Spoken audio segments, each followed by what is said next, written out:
I'm Ryan Turco, toy enthusiast, pop culture fan, and child of the 80s and 90s, and we're here at the Strong National Museum of Play in Rochester, New York, to home of the Toy Hall of Fame, and we got some exciting news today. Come on.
I'm here with Chris Bench, Vice President of Collections here at the Strong National Museum of Play. Thanks for joining us today. It's great to talk with you, Ryan.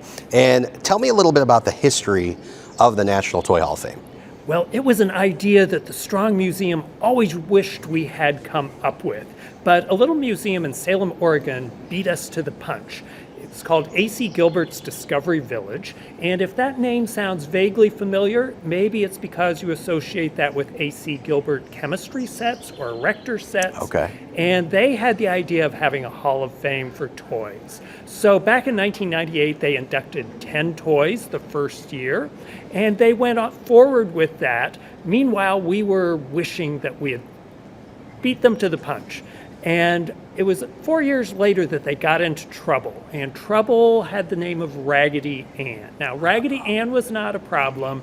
It was the Raggedy Ann fans that were tying up their switchboard and inundating them with petitions. They had a picketer dressed as Raggedy Ann out in front of the museum, and it had sort of become the tail that was wagging their dog. So when our president ran into their president a couple years after that, he said, "We've always envied you, your Hall of Fame." And she said to him, "For the right price, it could be yours." So with a little exchange of money, the Toy Hall of Fame moved from Oregon to Rochester, New York in 2002, and we have been inducting toys every year since then.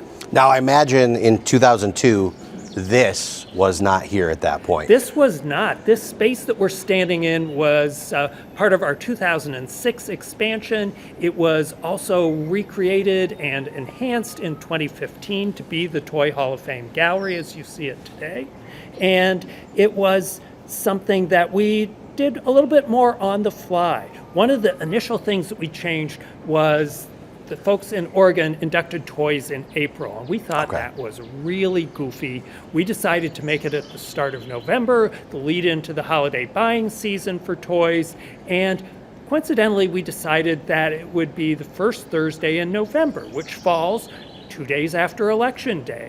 And whatever has happened with your favorite candidates, whether they've won or lost, media are ready for a feel-good story on the Thursday after Election Day, and we have swooped in there, and now we get 1.5 billion media impressions. Wow, that's amazing. What was the background behind where we're standing right now? Well, this was it was actually a Toy Hall of Fame early on, but it was just using a trade show version of that we had taken to Toy Fair in New York City. So it was kind of cobbled together out of existing parts, and we knew we could do so much more with the space. It has this soaring ceiling, it has this interesting sort of serpentine shape, and we wanted to take advantage of that and make it something we could really be proud of, and that the toy industry could be proud of as well. So, Toy Hall of Fame, talk to me a little bit about the induction process. How do you nominate a toy? Anyone watching this today can go on to museumofplay.org and nominate a toy right now for next year. Anyone.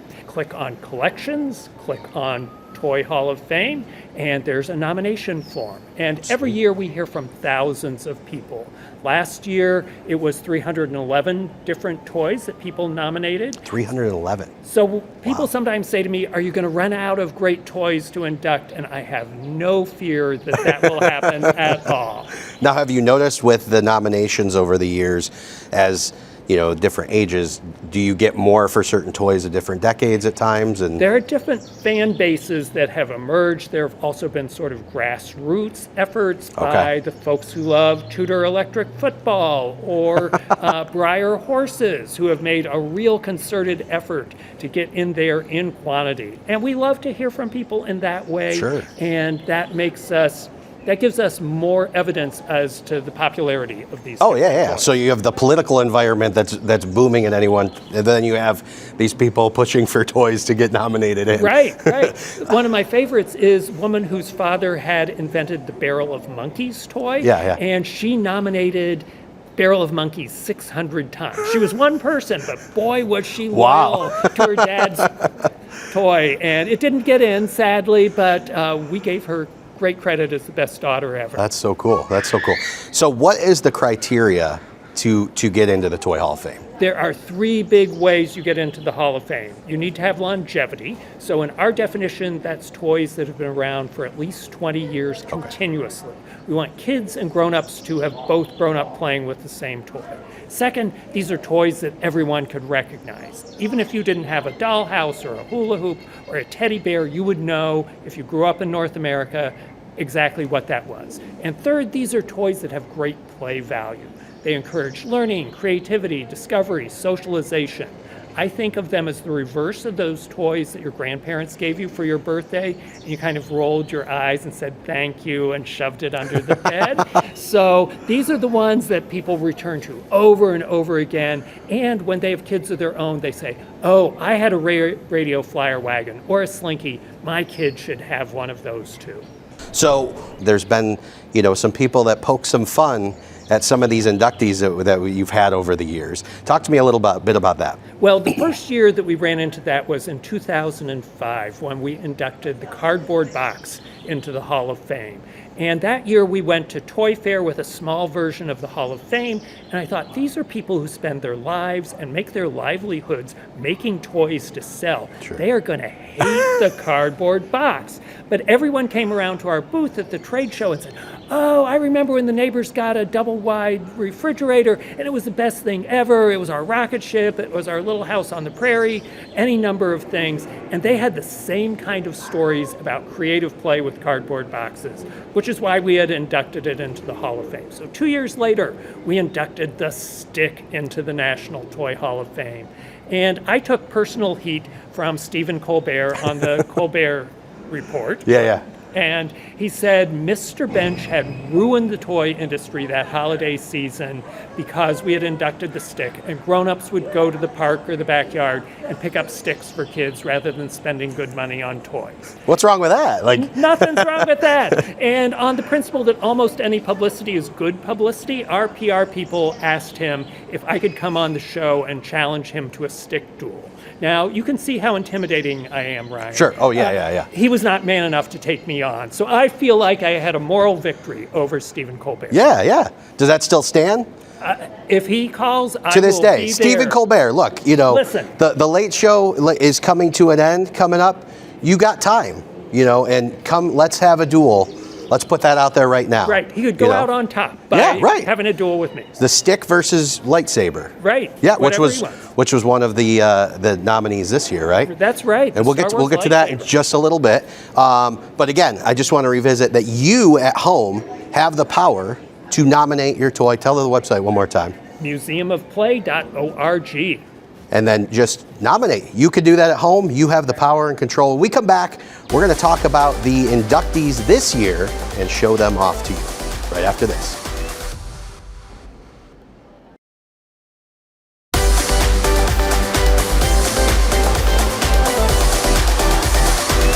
We are back here in the Toy Hall of Fame here at the Strong National Museum of Play in Rochester, New York. I'm with Chris Bench, the Vice President of Collections here, and today's a big day. It is. It is the day we've inducted the 3 latest additions to the National Toy Hall of Fame, bringing us up to 90 inductees. 90 induct. Wow, wow. And these are them right here, right? These are Let's talk about them. So, Brian, did you have a Battleship game? Of course, of course. Now, I had the one that had the cool sounds in it. Oh, the talking? Yes, and it had the little light effect, but you couldn't fold it up and put it in a box. All right. So this one was back in 1967. This was the breakthrough. Previously, Battleship had been a paper and pencil game that you created with basically a grid. Okay. And you could play the same game, but Milton Bradley took it into this cool plastic version with a built-in lid, and that lid became your shield to hide your opponent so that they couldn't see what you were doing with your battleships and cruisers and all of that on your playing field. And it had a great TV commercial that sold it on kids' television as well as on prime time. And Battleship has gone on in all its different variations to sell more than 100 million copies. So it has been a great sensation ever since that. And the big famous line, "You sunk my battleship." And I love that the game still has gone through different phases and looks. And now we're even to the point where we get these retro throwbacks that they're making in the stores. And the pegs have never changed. It's the same peg that Some things are classics. Right. But Battleship was so simple, and because it's based on a grid and there's a limited number of options, it was one of the earliest tabletop games that was converted to computer play or video game play. And it's crazy, too, to think we talk a lot about sensory nowadays with toys and things and why things are popular. And I still remember as we're sitting here talking about that, the little peg and the way that it felt. And you'd always have one in your hand ready to go when you were going to call that because you're like, oh, this is going to be it. And feeling that plastic. Now, as we talk about sensory, the grossest thing coming up next here, the slime. Slime. Slime made its debut from Mattel in 1976. And I just learned today from one of our Board of Trustees members who worked at Mattel at that point that they were so envious of Play-Doh from Kenner. They wanted something that could compete with her. So they set their chemists to create some other sorts of goo. They hoped it would be like a modeling clay. Okay. And what they came up with was something that basically oozed instead of being able to model. And they said, we're going to package that in a little green plastic trash can.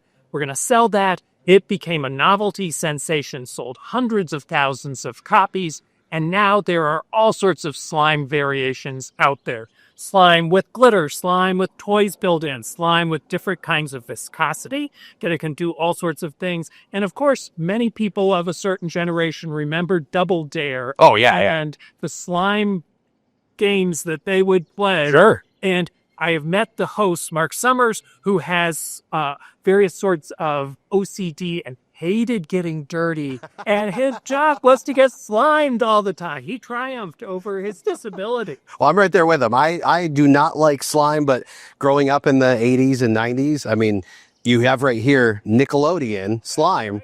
That was, I remember people getting slimed on, you can't say that on television. Yep. And then even you saw that incorporated into other toys. Big Ninja Turtle fan. I remember having the ooze, and there was a little thing that you could actually like put the ooze into it. It would ooze in and mutate somebody. So it's so cool to see how this one toy is now influenced others through the year. And then we just went through this crazy phase over the past couple of years where slime took off from like a homemade end of things. And Right. There was a shortage of Elmer's glue for a while because Yes. so many people were buying gallons of glue to make their homemade slime. slime, man, I don't want to touch it, so we'll leave it right there. And then the next one, Trivial Pursuit. So if Battleship is a strategy game, you got to think ahead. You have to make deductions for where your hits are coming. And is there going to be the rest of a battleship there? Trivial Pursuit is definitely the other end of the game spectrum. It is based on what you already know. This is not something that you're going to have strategy about. This is using your breadth of knowledge, ideally, to win the game.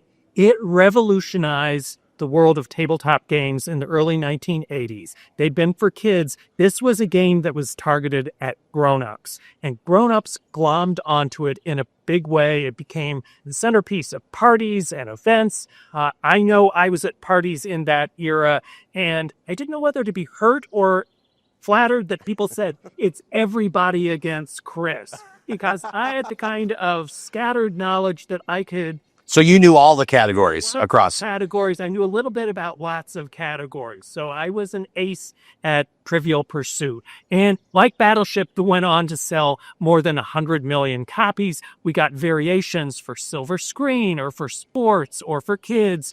And it keeps getting updated so it stays fresh. Sure, sure. Now so the categories in there, I forget what there's a sporting one, right? Right? Or there's entertainment Okay. and sports, there's history, there's culture, there's science. Depending on what variation, there are different kinds. Being a pop culture nerd, I was always hoping for the entertainment one when right. that came around, because that was and like you said, the variation. So we have here the special edition collectors did. Right. So is It it is much more like the original Genus version Okay. that came out that was in the blue padded case.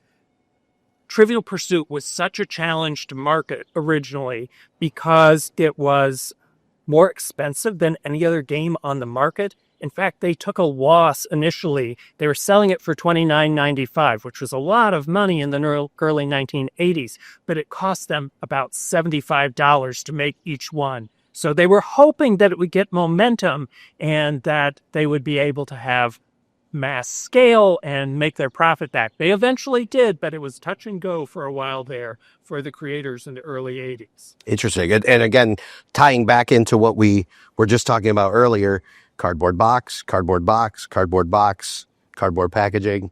That's right. Yes. It all goes back to the cardboard Back box. to cardboard. When we come back, we're going to talk about the toys that didn't make the cut this year and reveal what our favorites were.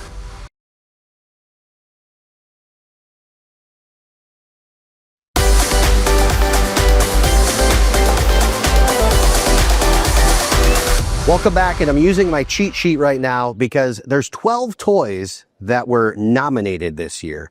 How do you reveal it down to get it down to just those 12?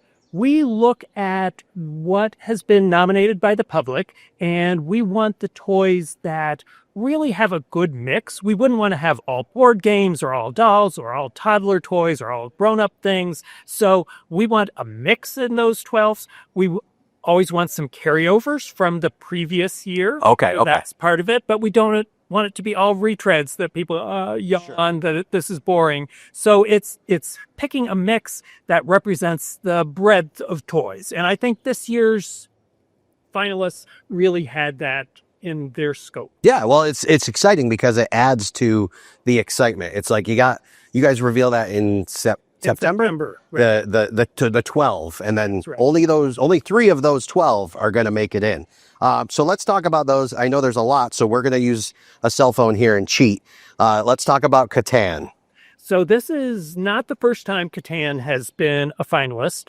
Some people know it as the Settlers of Catan, that it began as. It was revolutionary as a Euro-style game. Okay. Much more collaborative than most American games. Very different than Mall of Madness that I'm Right, familiar with. right. I'm not familiar with Catan at all. So there's more cooperative elements of it, and the board changes every time. You're settling an island, you're getting resources, you're building towns, all of that kind of thing.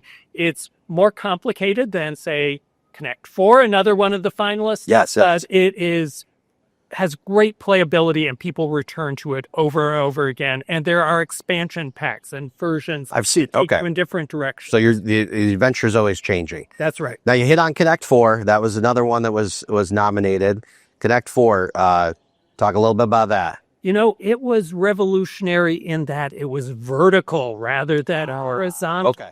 And it was fun because you had gravity as you dropped your colored discs into that grid. It's essentially a hyped up version of tic-tac-toe. Sure. with Yeah, yeah. a few more I don't- options. Never thought to about it. that. But like Battleship, it requires some strategy and some forethought, and it is really good for teaching young kids something about strategy, that, oh, I better block them because they're almost to the top of their grid that they're going to have 4 in a row. Now you even see the yard versions of Yard these. version. And there's nothing better than when you fill up that board and sliding to the side and hearing all of that just drop to Then the... drop out. It has a great reset. All right, we're talking about yard games. Wow, this is a good segue right here. Even cornhole. Work well together. So cornhole, this is its first time Okay. finalist for the Hall of Fame, and it has become a staple of backyard parties and barbecues and family reunions. It is essentially a beanbag game that can be played by kids, by grown-ups. I have a coworker who is a serious cornhole sportsman, I guess is the right term, has different bags to see if I want it to slide or grab or things like that. Okay. He comes in on Monday complaining of cornhole shoulder. So tennis elbow, look out. There's new kinds of disabilities coming for athletic competition. Now, the scariest toy I think of all time, the Furby. I was a child when that thing came out, and you know, it reminded me of a gremlin at first, which initiated the scare, and then the talking on its own, and so that was the nominee this year. It was very advanced with the robotics and the memory chips in there. It was banned from government buildings at one point because they were worried that Furby would listen to spy secrets and repeat them elsewhere. I have a Furby in my office, and I was recently reminded of it when I opened up a cupboard and Furby started talking. Oh my gosh. I closed the cupboard as fast as I could, and Furby was saying, please, Furby, shut up and go away. So yes, and Furby has only gotten smarter as chips and electronics have gotten more capable since then. Sure. So Furby keeps on going and having new capabilities. Creepy Furby. All right. The scooter. The scooter, whether that's the scooter that originally came out in the 1920s out of metal or homemade versions with skates and a 2x4 and some kind of handle, or those slick razor scooters recently that most people think of. Scooters are a great way. We've got the electric versions all up to town. That People in cities riding. My favorite's the V one that you have to swivel it. I could never get that. All right. Much easier than just Sort of the pumping up and down. Side and side to do the pumping. But it's exercise, it's transportation, it's fun, and scooters have more than 100 years of history. And who can forget the scooter from Back to the Future when Michael J. Fox rips it off and it becomes a skateboard? That's right. You know, the introduction to the skateboard there for Skateboard's you. in the Hall of Fame, too. It is. So that's good. Yeah. Snow. We have lots of that here in our area. We do. So I have heard both sides of this. I got an email from someone who complained that we were proposing snow this year, and they said, chemically, physics, you need to induct water first, because without water, you would not have snow. Okay. Water is not yet in the Hall of Fame. All your fans out there can nominate water. Sure. We also hear about dirt and other things, and mud if you combine dirt and water. So Were they a meteorologist by any chance that happened to do they it? didn't identify themselves that way. Snow is great. Snow. Spirograph. Yes. So again, a toy that originated in the 1960s and has kept on going. It allowed you with those gears and wheels and ballpoint pens as they started to produce really elaborate artwork. Sure, You could not do any other way. And it was What amazing I loved to shoot. about that was that you put your pen in and you could kind of see it because it was clear, but you didn't get the full reveal. And so it was almost like a surprise, like you're doing these motions in the motion. and you're like, oh my gosh, I just created that. And then you put your pen on another dot and it would be completely different. That's right. So there are mathematical principles of curves and all kinds of things built into that. Lots of far triangles. beyond my levels. It is great what you can achieve. And then, we talked a little bit about it earlier with Mr. Colbert, which it's still open. The stick versus the lightsaber. Come on, Stephen, let's get on that right here. Let's take it down at the Strong National Museum of Play. The lightsaber was a finalist. It was its first time, and of course, from those movies, that was what everyone wanted to have. They wanted to be like Luke Skywalker, and pretty soon after the 1977 release of Star Wars, there were lightsabers out there so that people could play that at home, whether it had extra features, whether it had sound, whether it had lights, all of that. There was no lightsaber, though, when the movie first came out, right? It was just the Kenner figures. That's right. It So- was just those little action figures. And you have the little lightsaber. For the holiday right, season. right.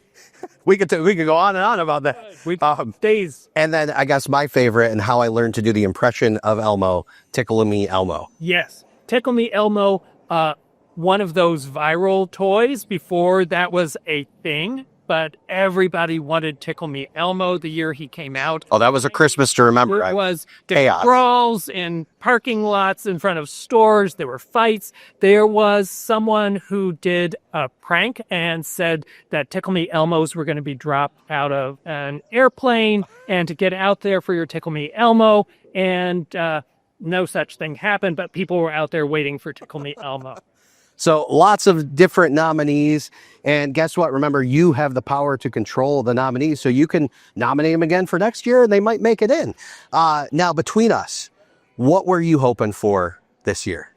You know, I would have sort of liked to see cornhole. Okay. Yeah, I think as a party game that unites generations, kids and grown-ups can play side by side and compete at it.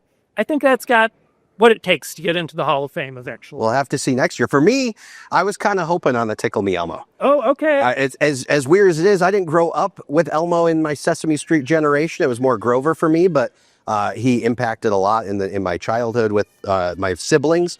And so it was fun. I learned to do the Elmo voice by using Tickle Me Elmo over and over and over again. So Furby scared you, but Elmo didn't. Yeah, I'm good with that. But Okay. we will see what happens next year. Remember, you can go to the Museum of Play, museumofplay.org, and nominate for next year. Get on that. And I think that wraps up for today. Thanks, Ryan. Thank you so much for being here. This was great. And we'll be back with more on another episode of Toy Stories.